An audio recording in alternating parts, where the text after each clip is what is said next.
We're at Keller's Garden Center in Exeter, Pennsylvania. Okay, Carl, you're on. Hey, we're back again. Now we're outside near the hardier tree display. I have a ton of trees out here, a ton of raw material. What that means is trees that are going to be developed into bonsai. So I'll take you through some of them, show you what I have out here. And right here is a golden hinoki. I've probably been developing this over the last maybe 10 years or so. Tree's probably about 25, 30 years old or so. So I don't, the 90-year-old tree that's over there, I don't start that. Somebody else starts it. And you come into bonsai, or the bonsai comes into your collection at different levels or different stages of its own development. This is a nice little pitch pine, which was a good story on this. Was collected by one of our past members in the club. He died about 4 or 5 years ago. He ended up selling his collection to a nursery. Then this was styled by a guest artist from the Czech Republic initially. And then it came into my possession, I think maybe the last 3 years or so. And now it's ready to be passed on or sold to somebody else. So it will keep its future is probably not going to be in my hands. It's going to be in somebody else's. But the tree's probably already 40 years old, so it's pretty cool. On the ground there, we have a bunch of nano junipers. These are excellent trees for beginners. We could do a ton of good work on this. An hour or two lesson with me, I could have you shaped up into a nice looking tree, and then maybe next springtime we repot it. Sometimes we have to go step by step with bonsai. You can't just go from a shrub like that into a nice potted tree. We have to do it over a year or a couple different sessions. Over here I have a redwood with some really nice deadwood on it. This will get styled up in the fall if it's still in my collection. And down this way we have little mimosas, which are hardy to the area. So I just got these this year. They're cool little trees. If you're looking at price-wise, yeah, some of the bigger pieces are going to be more expensive, but you can start with the mimosa. That's $15. These little shimpakus are around $25. They make beautiful little bonsai.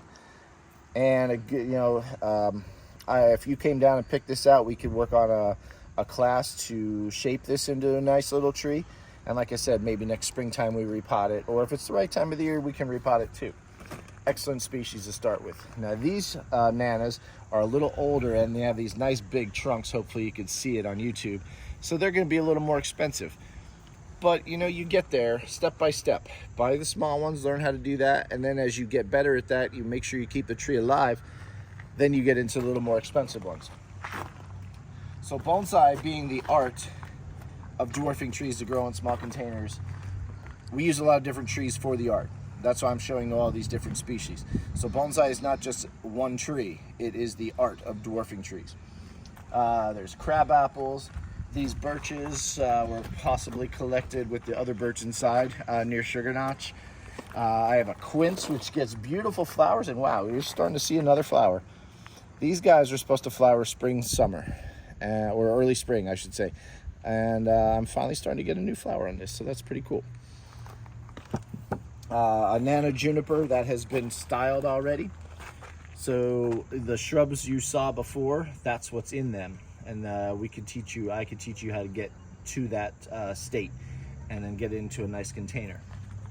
We use ginkgos, these little potentellas, which have beautiful yellow flowers. This Korean lilac, you don't see these a lot for bonsai, especially with the nice old bark on here. This tree, now it's about $800, but when it flowers for you in the springtime, you'll be happy you spent that. Of course, you can get smaller ones like that, and I'll have smaller Korean lilac next year ready for sale. But this tree is going to be gorgeous in the springtime when it flowers. I use European beech, ginkgo. Ginkgos are awesome. Little boxwoods that you would see in your shrubbery. That's a cool little Kingsville boxwood. Makes a nice little tree. We use definitely a ton of different kind of maples for the art. Azaleas, a lot of different azaleas. We grow them specifically for the flowers. Doesn't even matter what the shape is sometimes. More maples, forsythia, dawn redwoods. Yes, these trees in the ground are 200 to 300 foot trees in the right environment. If we keep them small and in a small container, in good bonsai soil, trim the tops, trim the roots, we keep them small. Beautiful little crab apples. Sometimes these crab apples and these trees I don't want to let go, but you know, you have to. But they have gorgeous little trunks on them. That's going to be a really gorgeous tree.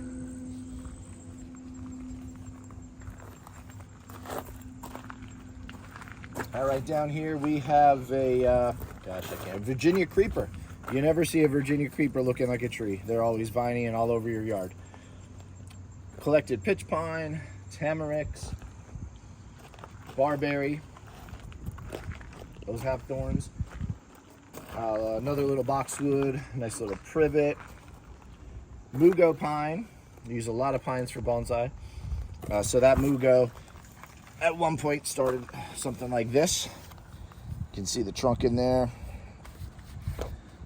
So that started as nursery stock, and now it's a gorgeous little bonsai.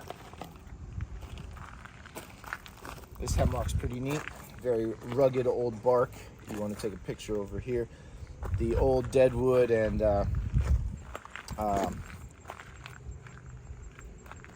already weather-beaten bark gives the tree a lot more age than it is. It might only be 25 years old, but it probably looks like 200 or so with that deadwood.